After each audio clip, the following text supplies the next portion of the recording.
Hello and welcome. I'm Maria from Sew Through Time, and this time we're making a mid-19th century Victorian bonnet out of this straw bucket hat. This is just a regular paper straw bucket hat from H&M. It costs like a little bit over 10 euros or $10. And I got it in a size that is like way too small for my actual head because it just sits on top of it instead of actually going into my head, because we're going to be cutting out the back to make it into a bonnet. And so when it will be, I'll kind of shape the brim to show you. So when it will be sitting at the back of your head, it will be like this. So like normally I would need at least a medium, most likely a large. I'm using a small. Other than the actual hat, things you'll need is a seam ripper, you'll need fabric scissors, or some other strong scissors. It doesn't necessarily have to be fabric since it's paper straw. And then you'll want things to decorate your hat with. You can basically, because bonnets like this could be either just ribbon, or they could have all kinds of fancy flowers and things on them. You can make your own flowers, or you can use modern artificial flowers. Just make sure that they're not very plasticky. You want things that look more fabric than plastic. Or you could use paper flowers. Before we get into the making of the bonnet, let's talk a little bit about the history of bonnets and what they look like in the mid-century. Bonnets start to be fashionable in the 18th century, and when they come into the early 19th century, you start seeing the first straw bonnets.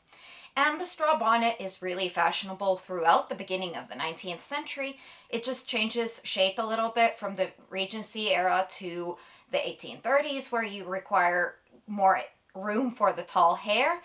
And then as you get into the 1840s, they lower again. And basically the basic shape of a bonnet is pretty much the same from 1840s all the way up to the beginning of the 1860s, where again hat styles change quite a bit and there are a lot of more variations and options. But the basic shape for these mid-Victorian years is basically the same. And even as far as trimming goes, there isn't really there are some trends that are from year to year. Like some year they will recommend more foliage and more flowers, and some year they'll recommend more ribbons and less of the natural elements for the hats. But basically, other than that, these very specific trends that a lot of people didn't follow anyways, you can basically do it with your bonnet whatever you want. A lot of these mid-Victorian bonnets are also decorated on the inside of the brim so that you can see maybe flowers just at the sides or all the way around the brim. And they can have them on top too, however elaborate or plain you want to go, basically. There is no really hard set rule for this, because this is an era where, like I said, bonnet styles don't really change. So it's kind of like you have this one bonnet, and as long as the straw looks good, as long as the base of the hat looks good, you can just retrim it for each season, not necessarily because the fashion changed so much, but because you want to have something new. That way you can have just one hat or one bonnet, and then you can use it for many, many years without getting bored with it, because you can always retrim it. And the same luckily works for us costumers in the modern time too. Like, you can wear the same exact bonnet with 1840s and 1850s and even early 1860s clothing, and then you don't necessarily have to change the different trimmings by what dress you're wearing. You can just change it when you get bored with it. This was also an easy way for women to keep up with fashion in the Victorian era, because fabric was expensive. You couldn't necessarily afford a new gown every year. You might just maybe add a little trimming to your dress and then refurbish your bonnet, and you had a whole new fresh look for the new season without much extra cost to you.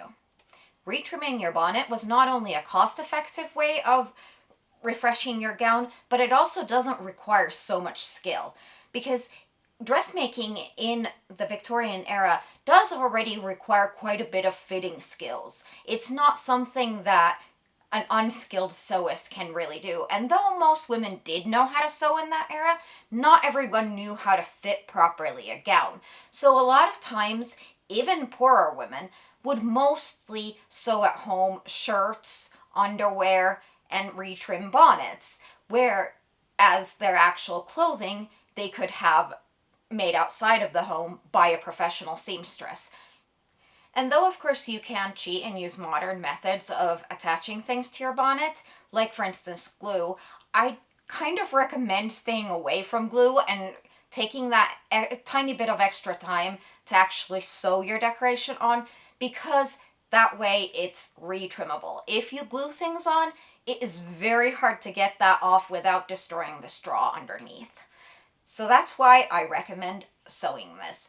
And even if you're not experienced at sewing and you're not sure if your sewing skills are up to this, I am 100% sure that you can, because you just need to pull on the thread hard enough that it holds. The only thing it needs to do is hold. It doesn't need to be pretty, because nobody is going to see the stitches. Especially if you stitch a flower on, the foliage, the leaves, everything will hide it. You can always hide it. You don't need to worry about the stitching being neat. And they definitely didn't worry about it. You can see some extant bonnets and hats that have big ass chunky stitches that do not follow in any sort of pattern and are really weirdly put in there. Even in high-end hats, they didn't care, so you don't have to care either. I start by seam ripping the first round of the braid from the back of the bonnet, from the part that I will cut off later. This way I have clean, unbroken braid to attach to the raw cut edge. Then I seam rip this sweatband also from the back.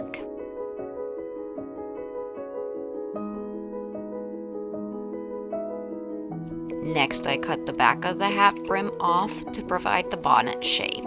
I have provided a template for this so that you don't have to eyeball it like I did here. Okay, now I think it's the right size.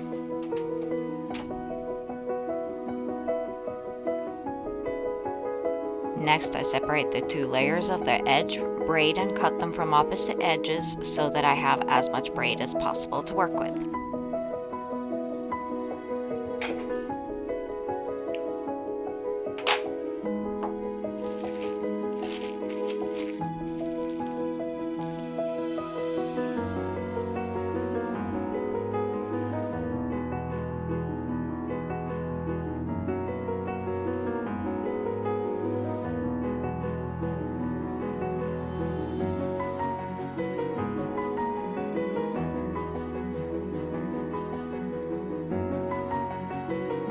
I sew the braid onto the cut edge of the brim so that the braid faces onto the outside of that bonnet using a backstitch. Now these stitches don't need to be super neat, they will be covered up. The main point is that they hold the edge so that it doesn't start to fray and break.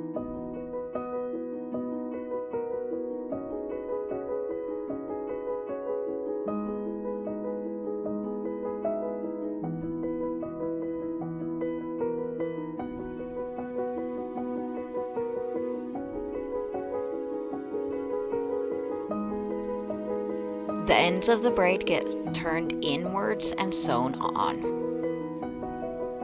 And the sweatband is secured to the new edge of the crown with a few stitches. And now on to figuring out the trimming and the neck protector band.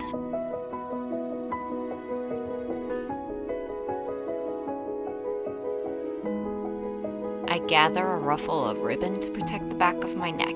This band is very common in Victorian bonnets, as it was considered a sign of a working class woman to have tanned skin. So this band would protect your skin from your neckline to where your gown ended. Then I secure the ribbon that forms the ties for tying on the bonnet with a few stitches.